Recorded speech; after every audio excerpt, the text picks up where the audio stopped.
Mr. Curtis, would you please state your full name for the record? My name is Clinton Eugene Curtis, And where do you reside? Tallahassee, Florida. And what is your profession? I'm a computer programmer.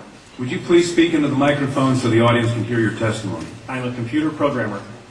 Mr. Curtis, are there programs that can be used to secretly fix elections? Yes, How do you know that to be the case? because in October of 2000, I wrote a prototype for President Congressman Tom Feeney at the company I work for in Oviedo, Florida, that did just that. And when you say did just that, it would rig an election? It would flip the vote 51-49 to whoever you wanted it to go to and whichever race you wanted to win. And would that program that you designed be something that elections officials that might be on county boards of elections could detect? They'd never see it. Mr. Would you answer that question once again? They would never see it. So how would such a program, a secret program that fixes the election, how could it be detected? You would have to view it either in the source code, or you'd have to have a receipt and then count the hard paper against the actual vote total. Other than that, you won't see it. All right, Mr. Curtis, if you had been asked, you or others with your professional expertise had been asked to design a protective program that would protect the Ohio elections from against such software to fix the election, could you have done so? If we've been asked to make a program that can fix the election, sure, anybody can do it. No, could you have designed a program or a procedure or a protocol that would have protected Ohio against this kind of rigging? No, you have to look at the source code. You have to get probably programmers from both or all parties to look at the source code and determine if there's anything in there that shouldn't be there. I mean, it's a simple program. You're adding 1 to a person's total. It's 100 lines of code tops. All right. Are you aware of whether there was any protective action in Ohio against this kind of vote rigging through software? I don't know. You don't know? I don't know. You were not asked to assist in the development of any protective system. Is that correct? No, I was not. In Europe, have you reviewed at all the election results in Ohio? No, I haven't. Okay.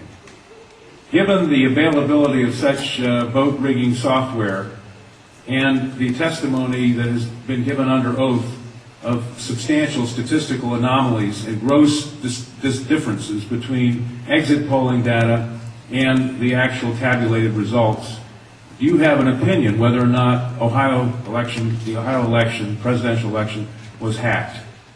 Yes, I would say it was. I mean, if you have exit polling data that is significantly off from the vote, then it's probably hacked. And your testimony is under oath, Yes, sir.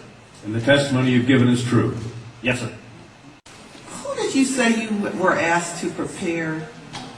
I was asked by Tom Feeney. He's now a congressman. At that time, he was Speaker of the House of Florida, Yang Enterprises, which was the company I work for, lobbyist, and their corporate attorney.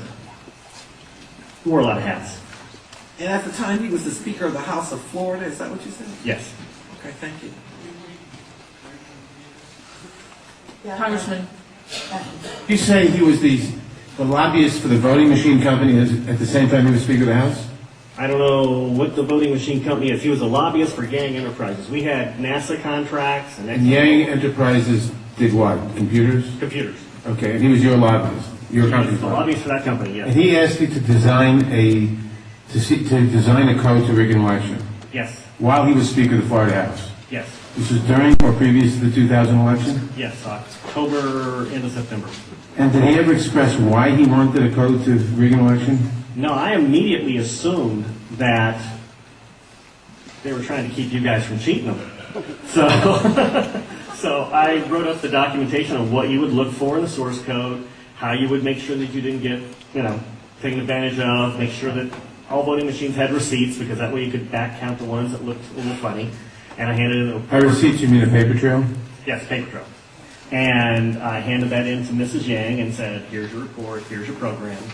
And she said, you don't understand, we need to hide the fraud in the source.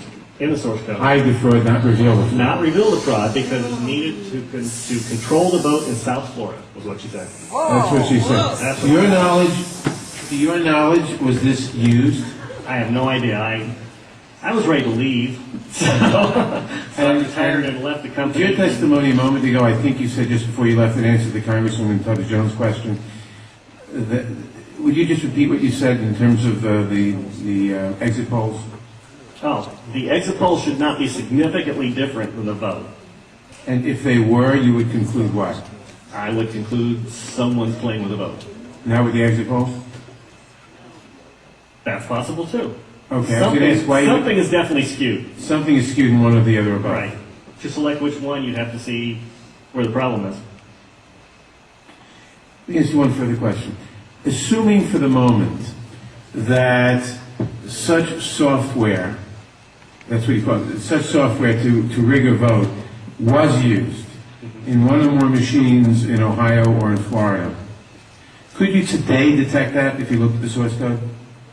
If you get the machines and they have not been patched yet, I mean, once they get in and touch them, anything can happen. You can also set timers to do that, but then you see the timers. Then you'd have to take those machines, decompile them, which I couldn't do, but possibly a Microsoft, an MIT, something could do. You might be able to see it. You might. Not necessarily. Depends on how good they are at destroying what they had. Destroying what they had by tampering with the machine afterwards or by programming a destroy instruction in the first place? Right, because since you didn't Both, either or both? either or both. You didn't actually see what's in there, so you don't know if the code is running in a single executable or running in various modules. If it's running in modules, you can make the code actually eat itself. Let me ask you one further question. I've been told that people who assume that lots of the election results, or that a large fraction of the election result in any state may have been affected by deliberate fraud in the computer, are paranoid because in order to do that, you'd have to have access to thousands of machines, and that would be readily detectable. To what extent is that true? It depends on the technology you use. If you did a central tabulation machine that fed in, all you have to do is set a flag. You set a flag, the central tabulation machine would then flip your vote.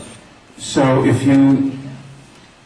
one person putting in bad code in a central tabulation machine could affect thousands and thousands or tens of thousands of votes. Right, and you could activate either automatically, or you could make it so that there's code existing on like an electronic machine that feeds it, where you would punch it in, it would set the flag, the server would see the flag, and then And if you had a recount, and there were no paper trail, would that be, assuming that had happened, would that be revealable by seeing a discrepancy between what the central tabulator showed and what the individual machines, which had not been tampered with, showed?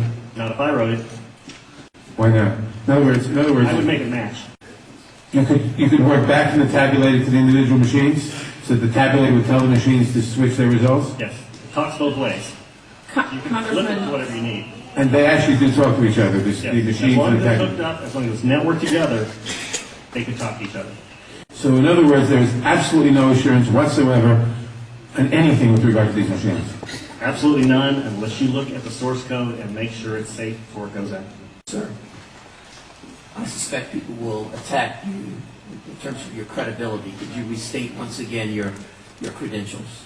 I'm a programmer. I worked for NASA, worked for ExxonMobil, worked for Florida Department of Transportation.